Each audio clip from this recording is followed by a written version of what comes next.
ఏదైతే ఉద్యమ సమయంలో ఏదైతే నిరుద్యోగులని పొట్టన పెట్టుకున్న వ్యక్తి ఇవాళ ఇక్కడ రావడంతో ఈ యొక్క ప్రాంతం మైల చెందింది కాబట్టి సంబంధించి దాన్ని పసుపు నీళ్లతో శుద్ధి చేయడం జరిగింది.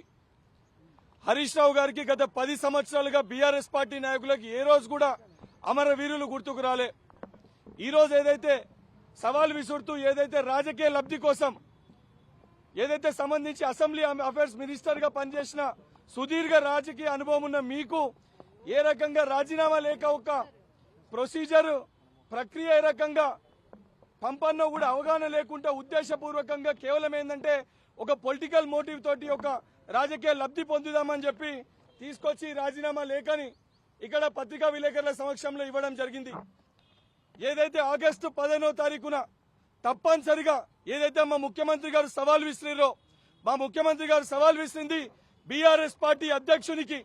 ఏదైతే మేము ఆగస్టు 15 లోపల రుణమాఫీ చేసి తీరితే బీఆర్ఎస్ పార్టీని రద్దు చేస్తారా అని చెప్పి చెప్పడం జరిగింది.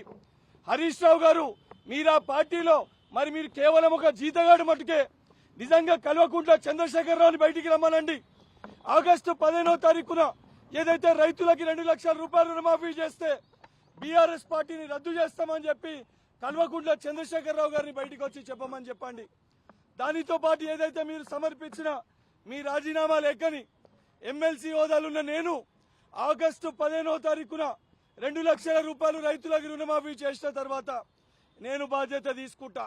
మీ లేఖని వృధాగానియా తప్పనిసరిగా ఏదైతే 2 లక్షల రూపాయల రుణమాఫీ అయిన తర్వాత స్పీకర్ గారి దగ్గరికి వెళ్లి మీ రాజీనామాని వృధా కాకుండా మీ యొక్క రాజీనామాని ఆమోదింపజేసే ఒక బాధ్యత కూడా నేను తీసుకుంటా.